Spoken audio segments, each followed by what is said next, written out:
A white police officer laughed when he saw a black woman step out of a brand new Rolls-Royce in front of the courthouse. "Lady," he said, "stolen luxury cars do not belong to people like you." He ignored her calm voice. He ignored the registration in her hand. He ignored every warning from the bystanders who had already started to gather on the sidewalk. Instead, he handcuffed her beside the most watched courthouse in the entire state. The crowd began filming within seconds, phones rising one after another, like a wave moving through the square. Then the woman made exactly one phone call. Less than 15 minutes later, police commanders, federal investigators, and the Chief Justice arrived together, moving in formation toward the very spot where she stood. By sunset, the officer had not just lost the arrest. He had lost his badge, his career, and everything he had once believed made him untouchable. The morning had begun like any other morning in that city, quiet in the way that cities are quiet right before something enormous happens.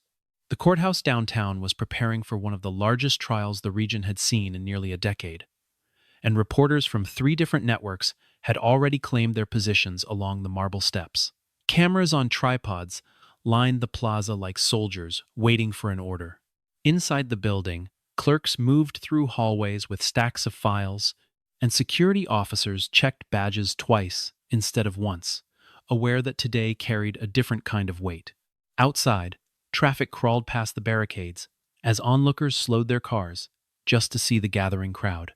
Somewhere beneath the noise of engines and footsteps, a deep, smooth engine sound rolled into the plaza, almost gliding rather than driving. A black Rolls-Royce Phantom eased to a stop directly in front of the courthouse entrance, its paint catching the early light in a way that made several heads turn at once. For a moment, the plaza seemed to hold its breath, uncertain whether a celebrity or a politician had arrived. The driver's side door opened first, but it was the passenger door that drew every eye, because the woman who stepped out moved with the unhurried calm of someone who had never once needed to explain herself. She wore a charcoal suit, simple and tailored, with no logos, no flash, nothing that screamed for attention. Her name was Naomi Carter, a federal judge in her late 40s, known across the legal community for 2 qualities above all others: an unshakable sense of fairness and a silence that unsettled people far more than shouting ever could. Very few people outside her closest circle knew that the car belonged entirely to her, purchased with savings built over 20 years of discipline, not gifted, not borrowed, not stolen. She had grown up in a small house with a single bedroom shared among 3 sisters, and she had built every single thing in her life one decision at a time. None of that history was visible to the man who watched her from across the plaza, a patrol officer named Daniel Brooks, who saw only a woman, a luxury car, and a set of assumptions that had already formed inside his mind before she had taken 3 steps. Brooks had been on the force for 11 years, respected by some colleagues, quietly avoided by others who had learned to keep their distance from his temper. He leaned against his patrol car, arms crossed, watching Naomi walk toward the courthouse steps with an expression that slowly shifted from curiosity to something colder. "No way that is her car," he muttered to the officer standing beside him, loud enough for 2 bystanders nearby to hear every word. His partner, a younger officer named Marcus Lee, glanced at the vehicle and then back at Brooks, unsure why the comment carried so much certainty. In Brooks's mind, an equation had already solved itself without evidence, without registration, without a single fact beyond what his eyes had decided to believe. A woman, he thought, black, driving a car worth more than most people earn in 5 years. To him, the math did not need checking, because the conclusion had arrived before the question had even been asked. He pushed off from his cruiser and began walking toward her with the deliberate stride of someone who believed he was about to uncover something important. A few feet away, a group of attorneys waiting for the morning session noticed the officer's posture change, and one of them, a younger woman holding a leather folder, slowed her pace just enough to watch. Something about the way Brooks approached, chest forward, jaw tight, told her this was not a routine check. The plaza, already crowded with reporters and clerks and curious onlookers, seemed to shift its attention all at once toward the black car and the woman standing calmly beside it. Nobody in that crowd yet understood who she was, but everybody could sense, almost instinctively, that something uncomfortable was about to unfold in plain daylight. Brooks reached her within seconds, positioning himself just close enough to assert authority without technically crossing into hostility, a tactic he had used countless times before.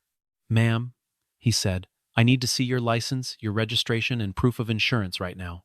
Naomi did not flinch, did not raise her voice, did not even shift her expression beyond a calm, practiced patience that came from decades spent inside courtrooms, far harsher than any sidewalk confrontation.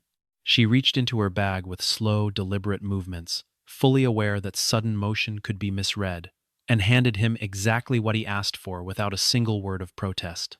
Brooks studied the documents the way a man studies something he has already decided is fake, flipping the registration card over twice, holding the license up to the light as though searching for a flaw that did not exist.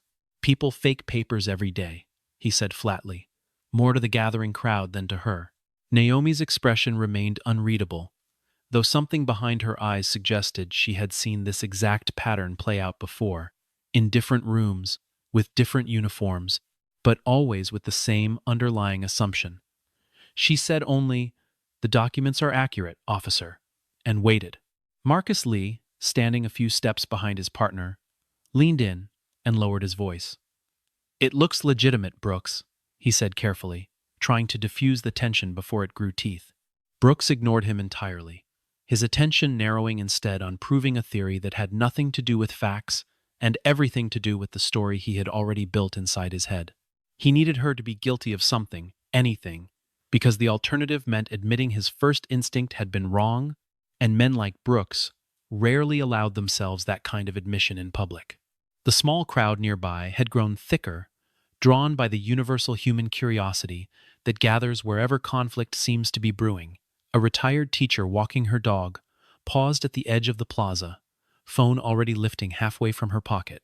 Two court clerks on a smoke break exchanged a glance that needed no translation, the kind of look people share when they recognize a familiar injustice taking shape in front of them.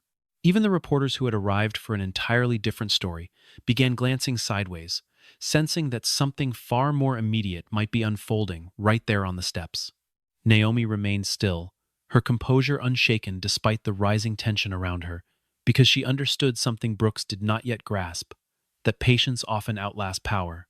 She had built an entire career on the principle that calm authority speaks louder than panic ever could, and she intended to let that principle carry her through whatever came next. Brooks, however, seemed to mistake her stillness for weakness, doubling down with each passing second, as though raising his voice might somehow manufacture the guilt he was determined to find. "You understand I can have this car impounded right now," he said, his tone sharpening, daring her to react. Naomi met his eyes directly for the first time since the confrontation began, her voice low and even. "You're welcome to call it in," she said, "but I'd advise you to verify everything first." The certainty in those 4 words landed harder than any protest could have, because it was the calm of someone who already knew, with complete confidence, exactly how this would end. By now, the gathering crowd had stopped pretending to mind their own business, drifting closer in small clusters along the courthouse steps. Brooks ordered Naomi to step away from the vehicle entirely, his voice carrying across the plaza, with a sharpness that turned even more heads.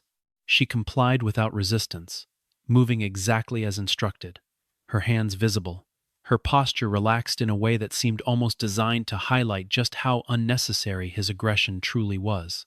Among the onlookers, a tall man in a gray suit suddenly stiffened, recognition flashing across his face the moment he got a clear look at her. He was an attorney who had appeared before Naomi's courtroom on more than one occasion, and the sight of her standing in handcuff range stunned him into a brief, frozen silence. He leaned toward the colleague beside him and whispered just loud enough to be heard by 2 or 3 nearby strangers. "That is Judge Carter," he said, his voice tight with disbelief. The words rippled outward in a slow wave, passed from one mouth to another until a noticeable shift moved through the crowd, an unmistakable tension that came from realizing exactly how wrong this entire scene had become. Brooks either did not hear the warning or chose to dismiss it entirely, too committed to his version of events to allow new information to interrupt it. "I do not care who she says she is," he snapped, loud enough for everyone nearby to hear with painful clarity. The statement landed like a small explosion across the plaza, because Naomi had said nothing about her title, had not once raised her position as a shield, and yet Brooks had already decided that any claim to credibility from her had to be a lie. More phones rose into the air. A young man recording from the courthouse steps adjusted his angle to capture both Brooks and Naomi in the same frame, narrating quietly under his breath for an audience he had not yet gathered, but somehow already sensed would exist. A live stream blinked into existence on a small screen held by a college student near the barricades, the little red icon glowing as though marking the exact second history decided to take notice.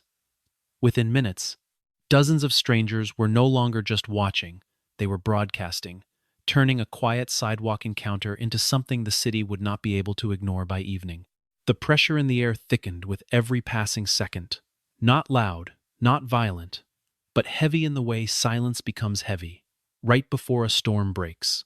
Naomi remained motionless, watching Brooks with an expression that held no fear, only a kind of patient disappointment, the look of someone who has seen this story before and already knows exactly how foolish the ending will appear once the truth comes out. Brooks, sensing the crowd's mood shifting against him, seemed to grow even more determined to assert control, mistaking the rising tension as a reason to escalate rather than a warning to stop. Somewhere near the edge of the plaza, a court security officer radioed in a brief, cautious message, alerting his supervisor that something unusual was unfolding outside, though he chose his words carefully, unsure yet of how serious the situation truly was. Inside the courthouse, clerks glanced toward the windows, drawn by the commotion building outside the very walls where order was supposed to be sacred. The contradiction was not lost on anyone watching closely. A system built to deliver justice fairly was now standing witness to the opposite happening right outside its own front doors. Brooks reached for his handcuffs, the metallic click of the restraint mechanism cutting through the noise of the crowd like a small, sharp warning.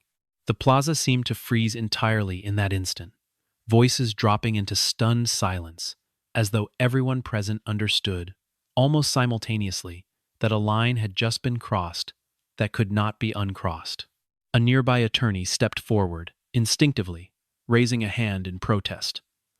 "Officer, this is unnecessary," she said firmly, her voice carrying clear authority despite the chaos surrounding her. Brooks turned toward her sharply.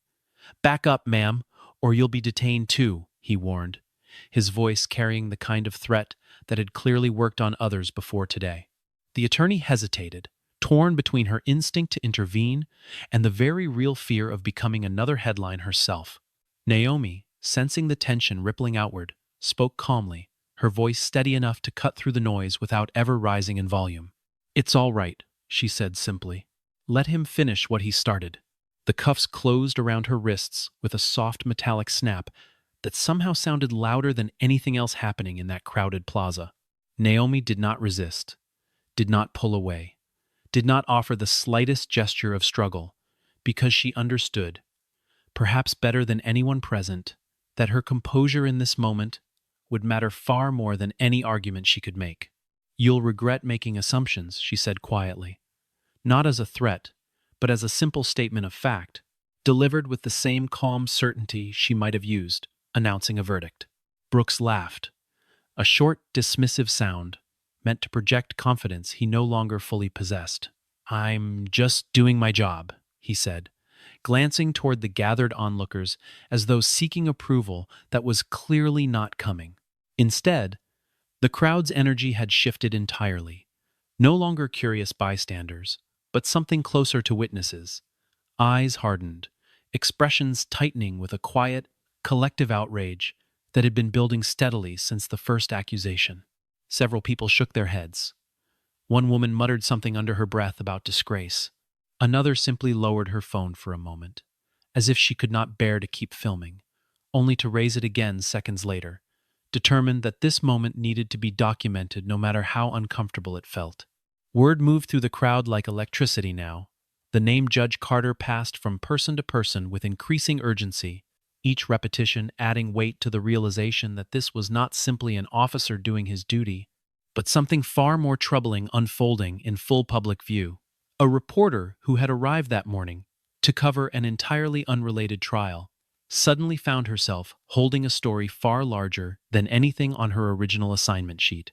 She began typing rapidly into her phone, capturing details before they slipped from memory, aware that whatever was happening here would not stay contained to this small courthouse plaza for long. The footage spreading online captured every second with brutal clarity. The calm woman in handcuffs, the officer standing over her with visible satisfaction, the documents he had dismissed, without proper review lying forgotten in his own hand. Viewers far beyond the plaza were beginning to watch in real time, drawn by the unmistakable tension visible even through a small phone screen. Somewhere across the city, in offices far removed from that courthouse steps, certain phones had already begun to buzz with urgent, unexpected messages. With her wrists restrained and her composure entirely intact, Naomi turned her head slightly toward Brooks and asked quietly but firmly for permission to make a single phone call. Brooks, perhaps sensing an opportunity to look reasonable in front of the growing crowd, allowed it, gesturing for another officer to hold the phone steady against her ear, since her hands remained cuffed behind her. The plaza grew quieter, almost unnaturally so, as if everyone present understood instinctively that whatever happened in the next few seconds would matter far more than anything that had come before.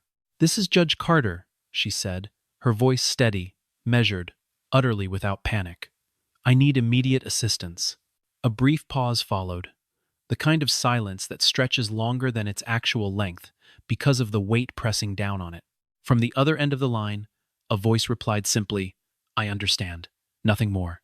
No explanation, no raised tone, no lengthy instructions, just two words delivered with the calm certainty of someone who already knew exactly what needed to happen next. The call ended almost as quickly as it began, lasting less than 20 seconds total, a detail that would later strike observers as remarkable given everything that followed. Brooks, watching the brief exchange with visible amusement, could not resist a small laugh. "That's your big move," he said, shaking his head as though confirming his own theory that her composure had been nothing more than empty bluffing all along. Several officers nearby exchanged uncertain glances, sensing something in Naomi's expression that did not match the mockery being directed at her. She did not respond to his comment, did not defend herself, did not explain who she had called or why. Instead, she simply waited, her posture unchanged, her breathing calm, an expression of quiet, unwavering patience settled across her face like someone watching dominoes she had already arranged begin their inevitable fall. The crowd, sensing something building beneath the surface, grew increasingly restless. Phones still raised, voices hushed, attention locked entirely on the courthouse steps, where the next chapter of this story seemed about to begin. Marcus Lee, the younger officer who had tried earlier to caution his partner, shifted uncomfortably beside his cruiser, glancing repeatedly toward the street as though anticipating something neither he nor Brooks could yet fully see coming. A court security guard, standing near the entrance, lowered his radio slightly, listening intently to a transmission that had suddenly grown more urgent in tone. Whatever message had traveled through that brief, quiet phone call, it was already moving through channels far beyond what anyone standing in that plaza could observe directly. Far across the city, inside offices connected by secure lines and rapid communication networks, a chain of urgent calls had begun the moment Naomi's voice reached the right ears. Names were exchanged, instructions issued, vehicles dispatched within minutes of that brief conversation ending. The wheels of an entire system, often slow and bureaucratic under ordinary circumstances, had suddenly found a reason to move with extraordinary speed, propelled by a quiet certainty among those receiving the call that delay was simply not an option this time. In one office, overlooking the river, a deputy chief set down his coffee mid-sip the moment the name on his screen registered, abandoning the meeting he had been chairing without a single word of explanation. In another building entirely, a federal marshal was already reaching for his car keys before his supervisor had finished the sentence. The kind of instinctive urgency reserved for situations that allow no margin for hesitation. Calls layered upon calls, each one shorter than the last, until the entire apparatus of accountability, that normally moved through paperwork and procedure, instead moved through instinct, recognition, and a shared, unspoken understanding of exactly how serious this had already become. 15 minutes after that brief phone call ended, the plaza outside the courthouse transformed entirely. The quiet tension of moments earlier shattered by a convoy of vehicles arriving in rapid, coordinated succession. Black sedans pulled up alongside marked patrol cars, doors opening almost simultaneously as figures in suits and uniforms stepped out with the kind of urgency that immediately silenced the murmuring crowd. Among them were senior officials from the police department, representatives from internal affairs, an attorney from the state prosecutor's office, members of court security leadership, and federal marshals, whose presence alone signaled that this situation had escalated far beyond anything routine. Brooks watched the arrival with a slowly dawning sense of unease, his earlier confidence beginning to crack as he registered just how many high-ranking individuals had suddenly converged on a single sidewalk arrest. He glanced toward Marcus, searching for some reassurance, but his partner's expression offered none. Eyes wide, posture stiff, clearly recognizing the same warning signs Brooks himself was only beginning to process. The crowd parted instinctively as the police chief stepped forward, his pace deliberate, his expression unreadable, moving directly past Brooks without so much as a glance in his direction. "Your Honor," the chief said, his voice carrying clearly across the now silent plaza as he addressed Naomi directly. "Are you all right?" The two words, "Your Honor," struck the crowd like a physical force, confirming in an instant everything the whispers had already suggested. Brooks felt the blood drain from his face, the full weight of the title landing with the precision of a verdict already decided. For the first time since the encounter began, doubt crept into his expression, replacing the earlier certainty with something closer to dawning horror. Naomi answered calmly, despite the handcuffs still binding her wrists, her composure unwavering even now. "I'm fine," she said simply, "though I would appreciate these being removed." The chief turned immediately, his voice sharp with command, as he ordered another officer to release her at once, the sound of the cuffs, unlocking, echoing through the plaza, like a small, symbolic undoing of everything Brooks had set into motion less than half an hour earlier. The crowd, watching in stunned silence, seemed collectively to exhale, releasing tension that had built steadily since the first accusation was hurled. Brooks attempted to speak, stumbling over a half-formed explanation about following procedure, about reasonable suspicion, about simply doing his job as he understood it. No one acknowledged him. The internal affairs representative did not look in his direction. The federal marshals exchanged brief, clipped words with court security, already coordinating next steps that clearly did not include hearing Brooks's side of the story just yet. It was, perhaps, the loneliest moment of his entire career, standing surrounded by colleagues and superiors who had all, in the span of a few seconds, decided he no longer mattered to the conversation taking place. Naomi rubbed her wrists gently once freed, glancing briefly at the gathered officials before turning her attention to the crowd that had witnessed everything from beginning to end. There was no triumph in her expression, no satisfaction at watching Brooks unravel in real time, only the same steady calm that had carried her through the entire ordeal. Whatever came next, she seemed to understand, would not require her to raise her voice even once, because the truth, properly examined, rarely needed defending by the person it had already vindicated. Within the hour, investigators had gathered every piece of available footage, treating the courthouse plaza as something closer to a crime scene than a simple traffic stop gone wrong. Body cam recordings were pulled directly from Brooks's uniform and from Marcus Lee's as well, synced carefully against timestamps to construct a complete, unbroken record of the encounter.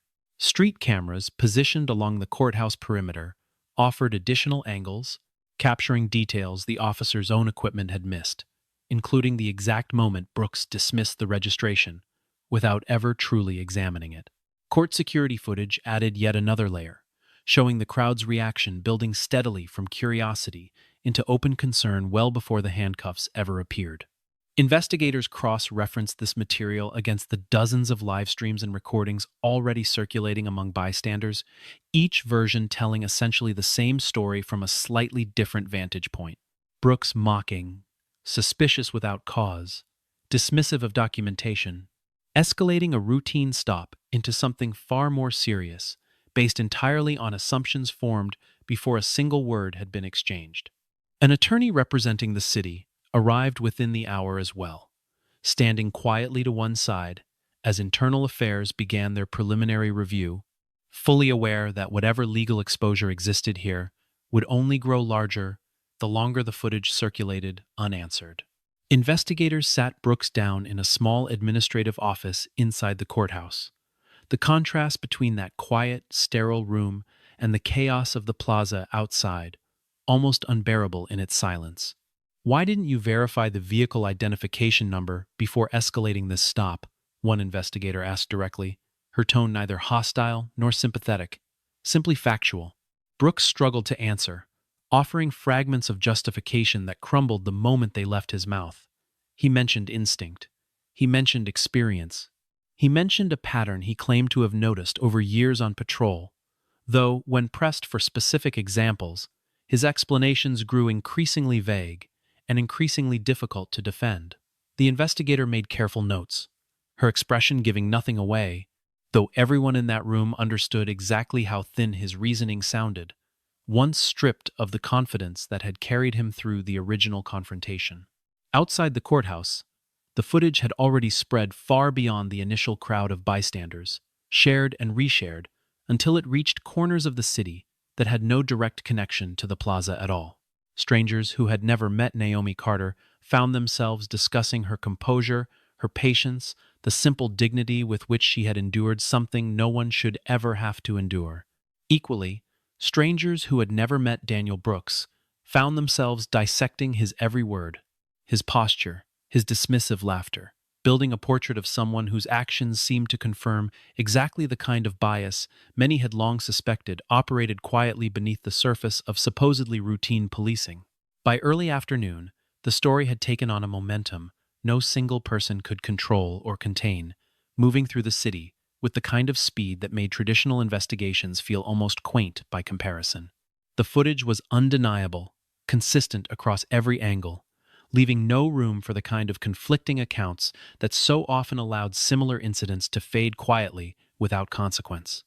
For Brooks, sitting alone in that small administrative office while his career hung in increasingly fragile balance, the absence of any defense beyond his own word had never felt more dangerous. As the investigation deepened throughout the afternoon, Internal Affairs began pulling Brooks's complete personnel file, a thick stack of documents that told a story far older than the events of that single morning. Buried within years of routine evaluations and commendations were several complaints that had been filed over the preceding decade, each one involving accusations of excessive authority during traffic stops, the majority directed at drivers of expensive vehicles who happened to be people of color. None of these complaints had ever resulted in serious consequences, each one quietly closed, dismissed, or settled without any lasting mark on his record. A pattern emerged with uncomfortable clarity once investigators laid the complaints side by side, dates spanning multiple years, locations scattered across different parts of the city, yet the underlying behavior strikingly consistent each time. A businessman driving a luxury sedan stopped without clear cause. A young executive detained over a registration that later proved entirely legitimate. A retired physician questioned aggressively, despite producing every requested document within the first minute of the encounter. Each case, examined individually, had seemed minor enough to overlook. Together, they painted a picture that no one within the department could continue pretending not to see. Previously, these complaints had lacked the kind of undeniable evidence necessary to force real accountability, often reduced to conflicting accounts between officer and civilian with no clear way to determine the truth. This time, circumstances had aligned differently. Cameras everywhere, witnesses by the dozens, a victim whose position and credibility made dismissal nearly impossible. The very visibility that Brooks had perhaps assumed worked in his favor, given his badge and his authority. had instead become the mechanism through which his pattern of behavior was finally, undeniably exposed to full scrutiny. Investigators interviewed Marcus Lee separately, hoping to understand whether he had witnessed similar behavior from his partner in the past. Reluctantly, Marcus admitted that he had noticed something uncomfortable building over the months they had worked together. Small comments, certain assumptions Brooks seemed to make almost automatically whenever certain types of vehicles or certain types of people crossed his attention. "I should have said something sooner," Marcus admitted quietly, his voice heavy with the kind of regret that comes from recognizing complicity only after the consequences had already become impossible to ignore. The city's legal department, meanwhile, began preparing for what now seemed an inevitable wave of public and possibly legal scrutiny, aware that the footage alone created significant liability, regardless of how the internal investigation eventually concluded. Conversations shifted quickly from whether Brooks had acted improperly to how extensively the department itself had failed by allowing years of similar complaints to accumulate without meaningful intervention.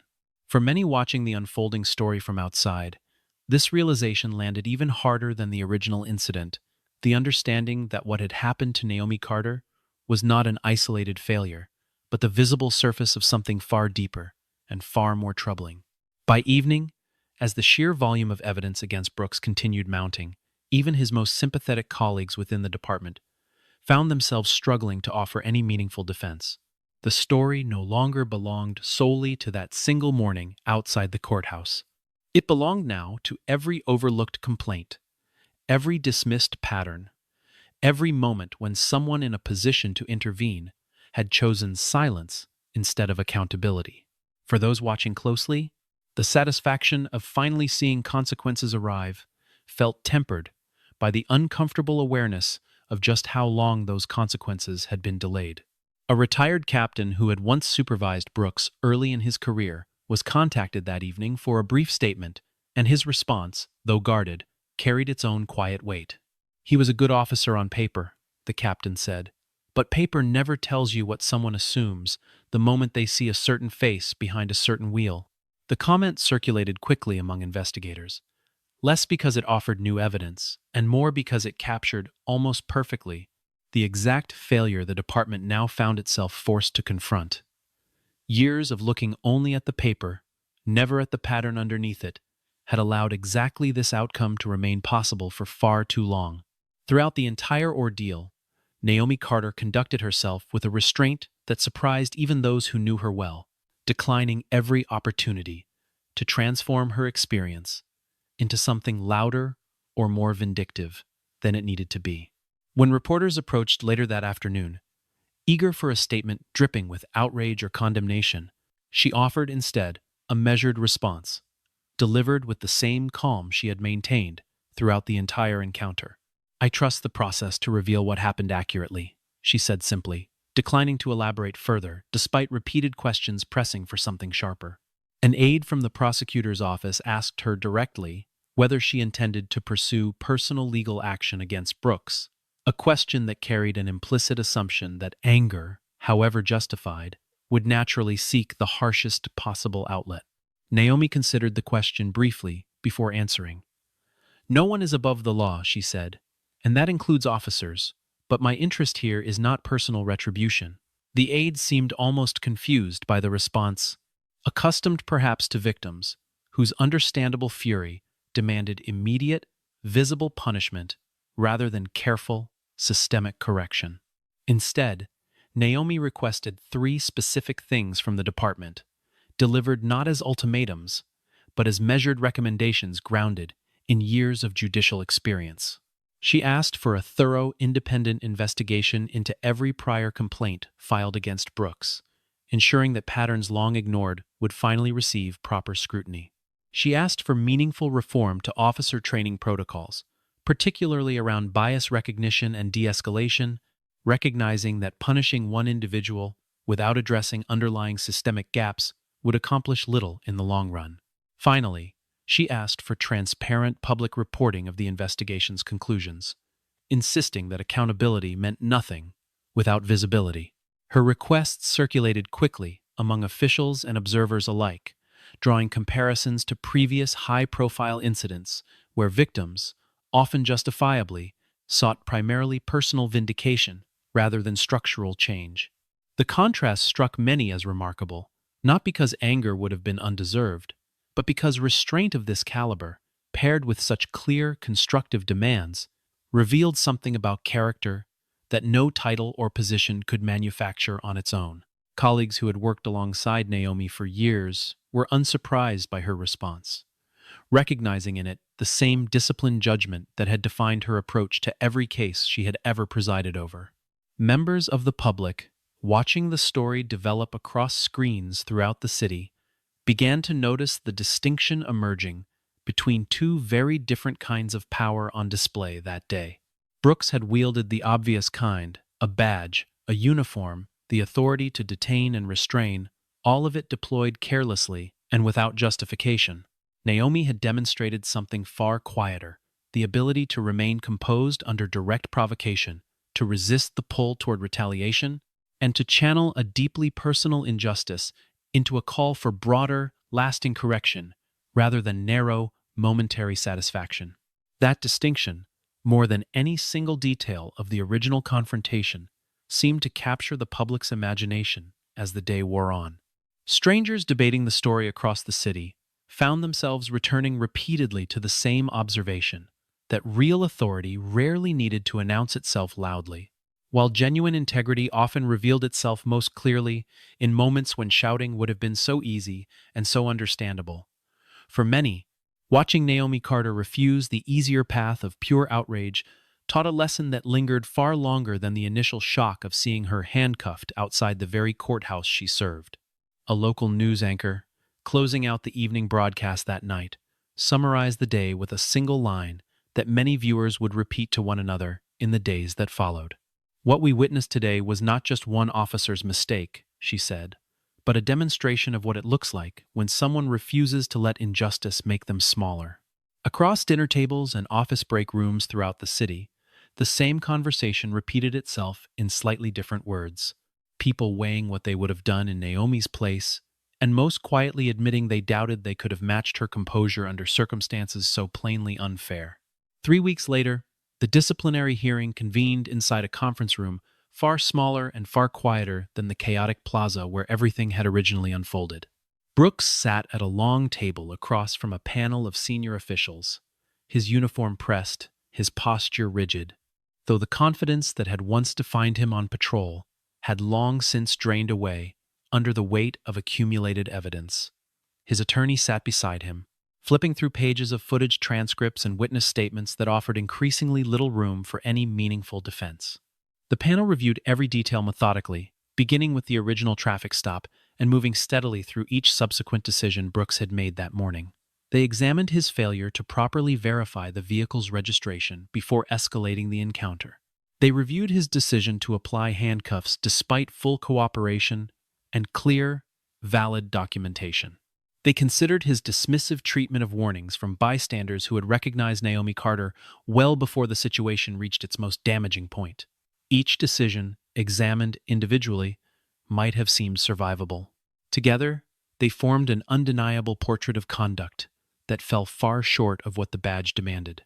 Beyond the events of that single morning, the panel also addressed the broader pattern uncovered during the subsequent investigation, the years of similar complaints that had previously gone unanswered.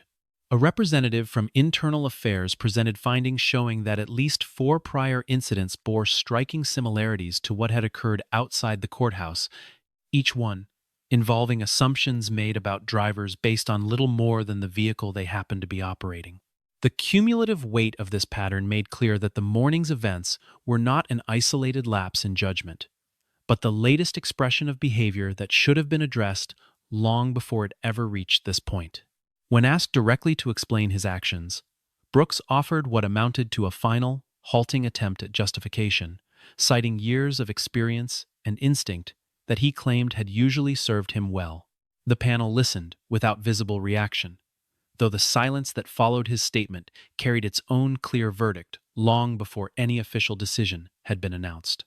One panel member finally spoke, her voice steady and without malice. "Instinct that consistently targets one demographic isn't instinct," she said. "It's bias, and bias has no place behind a badge. The findings, when finally delivered, left little room for interpretation. Brooks was found responsible for racial profiling, abuse of authority, unlawful detention, and conduct unbecoming an officer, 4 separate violations that together left the panel with no reasonable alternative beyond the most serious consequence available. He was terminated from the department immediately, his certification revoked in a decision that would prevent him from working as a sworn officer anywhere within the state. The badge he had worn for 11 years was removed and placed gently on the table in front of him, a small, quiet gesture that nonetheless carried the full weight of everything that had been lost. Brooks sat motionless for a long moment, staring at the badge resting on the polished wood surface. The symbol that had once granted him authority over countless ordinary mornings, now reduced to nothing more than a piece of metal stripped of meaning. He did not protest the decision. He did not argue. He simply nodded once, gathered the few papers in front of him, and walked out of that small conference room into a future entirely different from the one he had imagined when he first put on that uniform 11 years earlier. Outside the courthouse that same afternoon, Naomi Carter walked down the marble steps exactly as she had walked up them weeks earlier, calm, unhurried, entirely unconcerned with the small cluster of reporters waiting near the bottom for some final comment. She offered them a brief nod and a few measured words about her continued confidence in the judicial process, declining once again to indulge in anything resembling triumph or vindication. There was no raised fist, no dramatic statement, no lingering glance back toward the building where her own ordeal had so publicly unfolded weeks before. She walked instead toward the same black Rolls-Royce that had started everything that morning. The vehicle parked exactly where it had been left, untouched, unclaimed, exactly as legitimate as it had always been. A young valet, recognizing her immediately, hurried to open the door, though Naomi waved him off gently, preferring to open it herself as she always had. She settled into the driver's seat, adjusted the mirror with the same unbothered calm she had maintained throughout the entire ordeal, and pulled slowly away from the curb, without a single backward glance toward the courthouse steps. The crowd that had gathered weeks earlier to witness her humiliation had long since dispersed, replaced now by a much smaller group who understood the full story and simply wanted to see, with their own eyes, that justice had indeed found its way to a fair conclusion. Among them stood the attorney who had first recognized her that morning, watching the car disappear down the street with quiet satisfaction. Beside him stood Marcus Lee, no longer in uniform that day, having requested personal leave following the disciplinary hearing, his expression a complicated mixture of relief and lingering discomfort over everything he had witnessed and failed to prevent.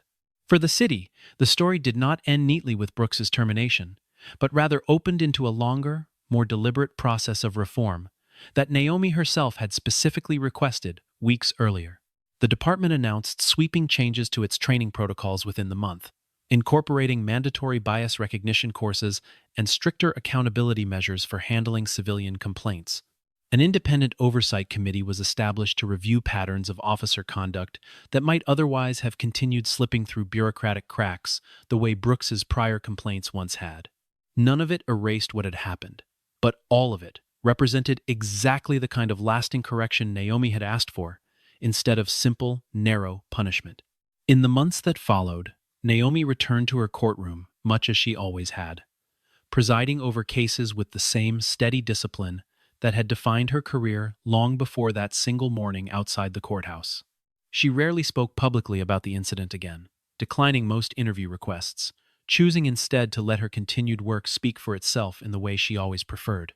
Those who knew her well understood this was entirely consistent with who she had always been, someone who measured worth not in attention received, but in quiet, consistent integrity, maintained through every circumstance, easy or difficult alike. A badge grants authority, but it cannot manufacture character, and the difference between the two had never been clearer than it was on that single, unforgettable morning outside the courthouse. Brooks had possessed every formal symbol of power available to him: a uniform, a weapon, the legal ability to detain, yet none of it had been enough to withstand the simple, undeniable truth once it finally came to light. Naomi had possessed none of those formal symbols in that moment, only her composure, her patience, and an unwavering belief that the truth, properly revealed, would always outlast any false certainty built on nothing more than careless assumption. Justice, in the end, belonged to neither rank nor race, but to those willing to uphold the truth, even when doing so required nothing louder than simply waiting, calmly and without fear, for the world to catch up to what had been true all along.